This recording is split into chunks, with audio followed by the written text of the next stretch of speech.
L'IA générative, vous en avez forcément entendu parler là depuis 4 ans. C'est quelque chose d'assez impressionnant hein, du point de vue de l'usage, qui est quand même moins impressionné d'un point de vue technique, moins impressionnant. On va voir pourquoi. Euh, mais c'est quelque chose où les gens se sont dit, ah là là, mon métier va se transformer. Là, la population a compris l'importance de l'intelligence artificielle.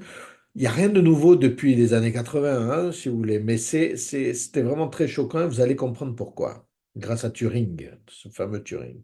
Donc, ChatGPT, c'est finalement la synthèse des deux courants entre les systèmes experts et les réseaux de neurones. C'est pour ça que c'est intéressant. C'est pour ça qu'il faut un entraînement, hein, qu'il y a un côté entraînement. Et c'est pour ça que c'est quand même une belle innovation actuelle. Alors, qu'est-ce que c'est? L'apprentissage profond et l'IA conversationnelle. Donc, il y a un apprentissage, donc il y a un réseau de neurones dedans. Et la force de GPT-3, donc à la base en 2020, c'est que c'est un mix d'intelligence artificielle logico-symbolique et d'intelligence artificielle connexionniste. Donc, il y a un réseau qui apprend et puis il y a une interface qui vous répond. Alors, c'est super intéressant et ça donne l'illusion d'un vrai langage. C'est pour ça qu'on parle beaucoup dans ces outils génératifs de modèles de langage. Donc, il y a un modèle de traitement de langage naturel qui est basé sur un apprentissage profond. Donc, c'est à force de répéter. Finalement, quand je disais au tout début, c'est de la prédiction statistique, c'est ça que ça fait. Si vous voulez, techniquement, ChatGPT, ça prend le mot que vous lui donnez, ça consulte une base gigantesque pour savoir quel va être statistiquement le mot suivant le plus probable. Et ainsi de suite, mot par mot. C'est exactement ce que fait ChatGPT, en fait, hein. Donc c'est incroyable, hein, il faut des capacités de calcul incroyables, ça n'aurait pas été possible il y a 20 ans. Mais aujourd'hui, on a des modèles de langage qui peuvent faire illusion qu'on est vraiment en train de discuter.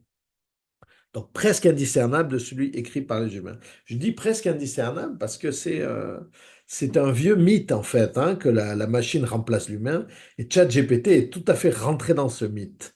Alors je vous montre un exemple, je ne sais pas si ça va bien marcher au niveau du son, mais c'est un extrait de film. Reset your baseline. And blood black nothingness began to spin.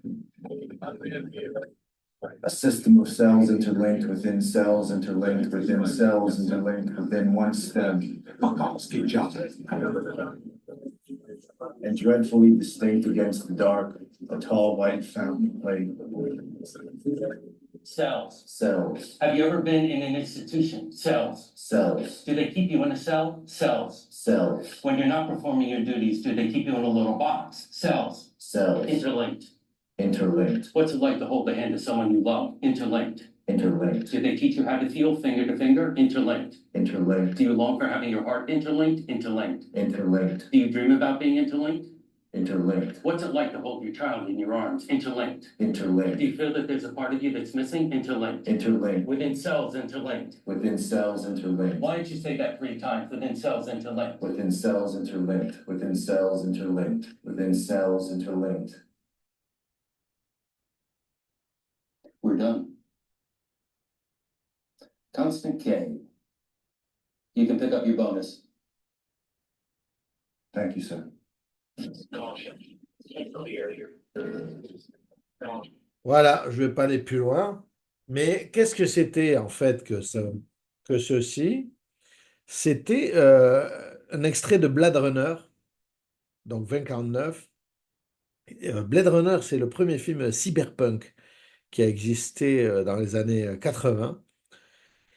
Et c'est la première fois qu'on se posait la question, si vous voulez, qu'on retrouve un peu partout dans la science-fiction, hein, est-ce qu'on va remplacer l'humain, est-ce qu'on va faire des robots qui seront comme des humains? Et là, si vous voulez, le test que vient de passer le personnage, en fait, le personnage est un robot policier. Et donc, le test, c'est un test extrêmement plus poussé qui doit, censé, en fait, déterminer si le robot, en travaillant comme ça dans sa mission, a développé des émotions. Parce qu'on ne veut absolument pas qu'il développe des émotions, parce que sinon, il va commencer à se retourner contre les humains.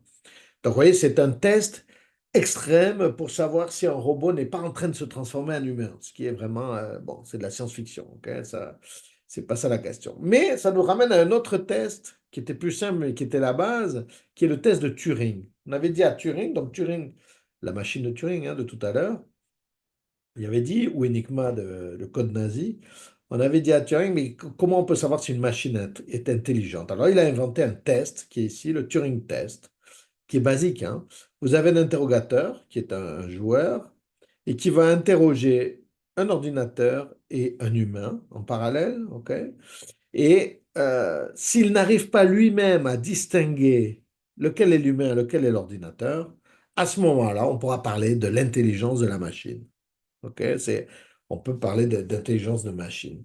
Alors, c'est super basique, hein, mais c'est ce que permet ChatGPT. C'est-à-dire que vous avez une discussion et ça vous fait l'illusion de parler à quelqu'un. Vous voyez, même moi, quand je parle à ChatGPT, quand je fais des requêtes, je rajoute des s'il vous plaît, je dis pas merci, mais vous voyez, on se retrouve finalement dans un modèle de dialogue humain. Alors, alors qu'on parle à une machine et c'est un algorithme qui reconnaît des caractères et qui en produit d'autres, quoi, hein. Bon, la contraposée du test de Turing, c'est la chambre chinoise de Searle en 1980 qui a dit, mais si on met quelqu'un dans une pièce fermée avec tous les manuels chinois qui existent, tout ce qui existe en langue pour l'apprentissage du chinois et tout ça, ben, il va pas forcément apprendre à parler chinois, quoi. Ça ne suffira pas. Il va falloir qu'il échange avec quelqu'un. Donc, toute la connaissance peut pas être synthétisée dans des médias, en fait. Et donc, c'est la limite du test de Turing. Mais c'est un test intéressant et c'est le succès de ChatGPT, selon moi, vient du fait qu'il passe le test de Turing pour beaucoup, quoi. Alors, c'est intéressant parce que une des astuces de ChatGPT, c'est qu'il écoute exactement ce que vous dites. En fait, hein. Il est pas, vous voyez, il travaille par prédiction statistique de mots par rapport aux mots que vous lui donnez. Donc, les mots que vous lui donnez sont très importants. Le prompt, comme on l'appelle, est très important. Et ce qui est très impressionnant, c'est qu'on peut lui faire changer de point de vue. Et c'est ça qui fait que le test de Turing semble passer par la chose. Regardez, par exemple, j'ai demandé à ChatGPT combien il y a de provinces au Canada. Alors, il y en a 10. Là, je lui réponds, mais tu te trompes. Alors, je m'excuse pour l'erreur. En fait, il y a 13 provinces et territoires au Canada. Donc, il rectifie, mais avec une information qui est juste. Non, je continue à lui dire non. Je m'excuse pour la confusion. En réalité, il y a 10 provinces et 3 trucs. Il reste sur sa position. Et là, je lui dis, mais il en manque une.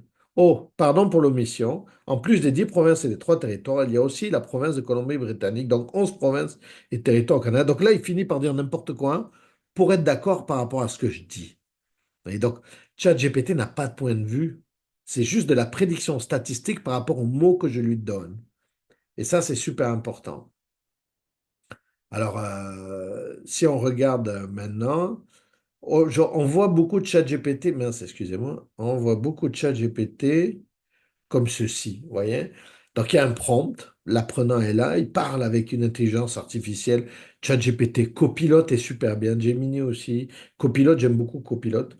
Mais donc il parle avec ça, et puis on se demande est-ce qu'il a un cerveau, est-ce qu'il a un point de vue, est-ce qu'il a une conscience finalement.